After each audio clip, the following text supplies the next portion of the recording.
There are a few things I like more than wandering through the book section of a thrift store or a used bookstore and looking for treasures I can upcycle. Whenever I'm rummaging through a dusty old bookstore, I always hope to stumble upon a book that has seen better days. In this video, I'll be breathing new life into one of those books by transforming it into a one-of-a-kind art journal.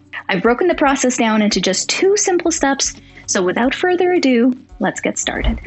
Step 1 is choosing the right book.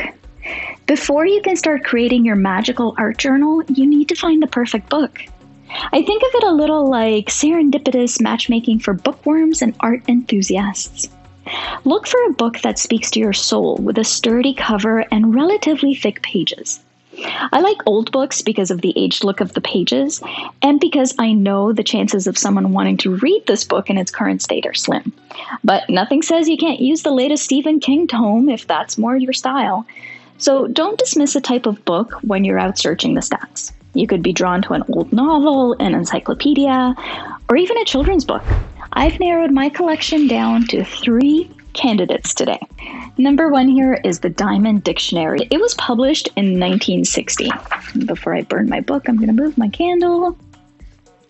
Right. So you can see that it has lots of beautiful illustrations.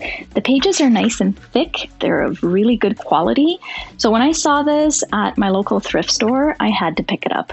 Option number 2 is the Illustrated Teach Yourself Sewing book, published in 1970. I love this one.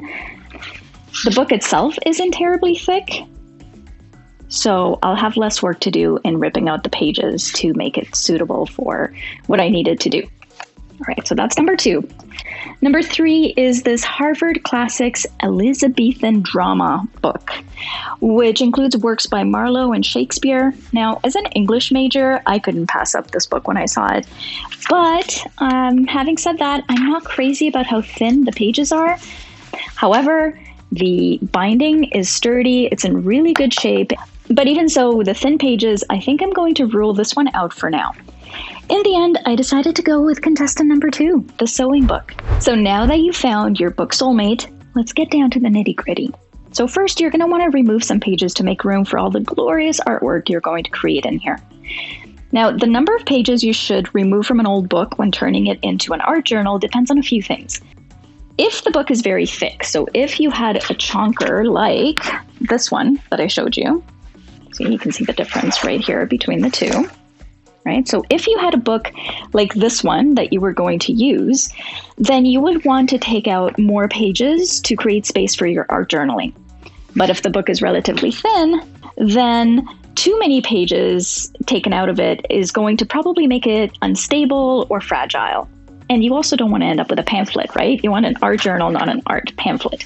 So it's a bit of a judgment call. The second thing I want you to think about is the type and weight of media that you're going to be using in this book.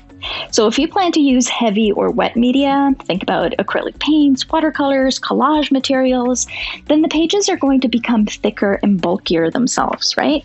So in this case, you're going to need to remove more pages. And for lighter media, like if all you want to do in here is use it as a sketchbook and maybe you just want to use pencils, maybe charcoal, maybe some colored pencils, then you don't need to remove as many pages. And number 3, last and certainly not least, I want you to think about your personal preferences. Think about your artistic style because that's going to influence how many pages you should remove. If you prefer a more minimalistic approach, you might want to remove fewer pages.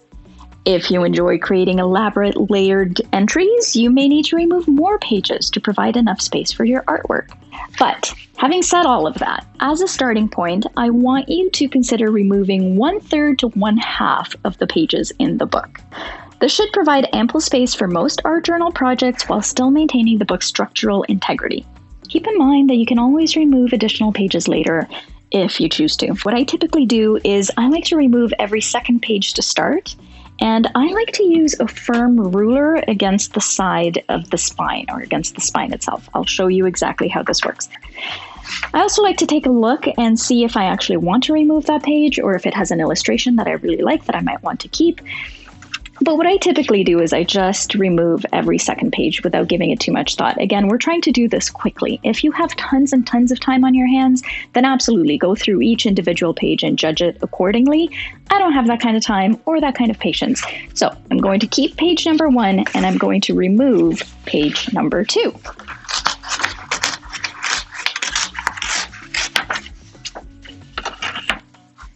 I am not worried about this right here because I'm going to be gluing the pages together. Something to keep in mind is that depending on the thickness of your pages, you may want to glue 2 or 3 of them together.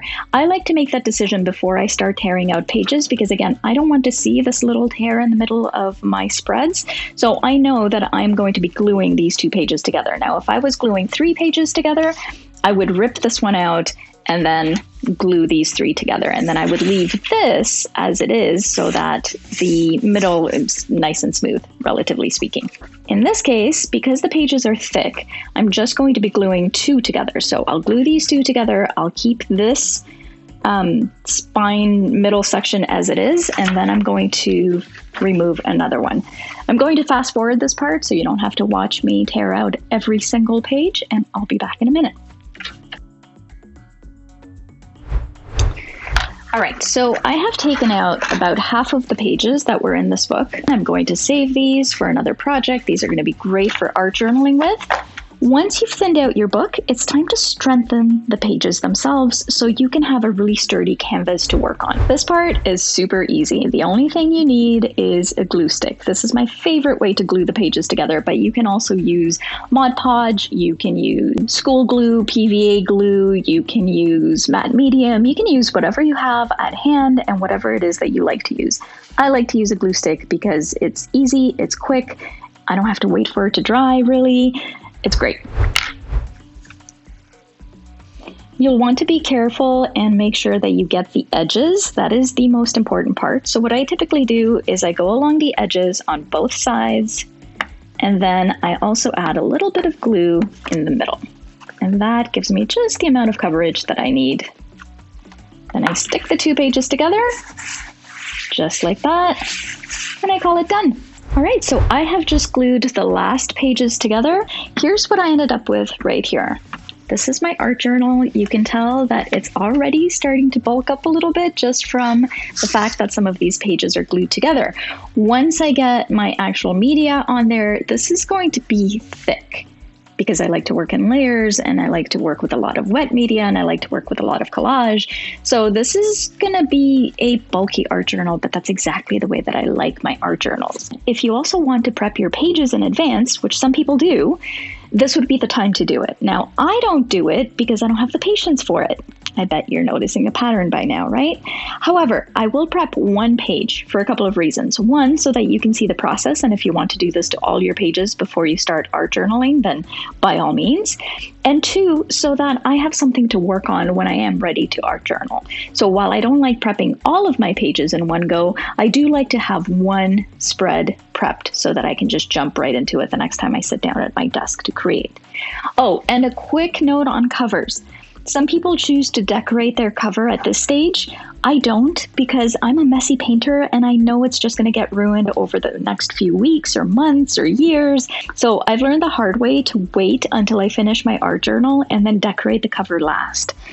It's such a rewarding last step too, and really feels like it brings the project full circle. At that point, I have a better idea of perhaps a theme that I'm exploring in this journal, and then that makes the cover a little bit more meaningful too.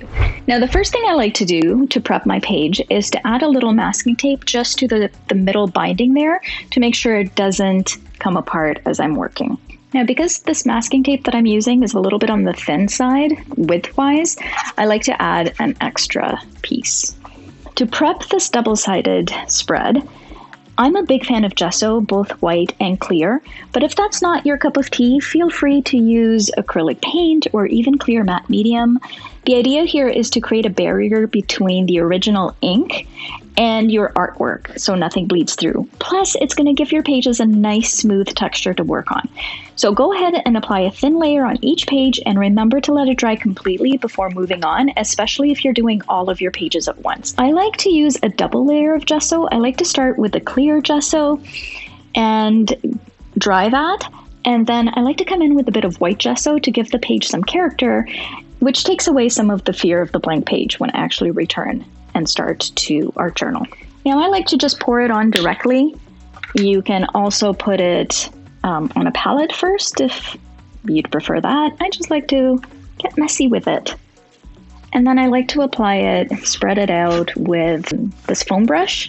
Again, you can use a regular brush, you can use a credit card, you can use anything you'd like just to spread this on. Okay, so my layer of clear gesso is dry, so I'm going to go in with a little bit of white gesso.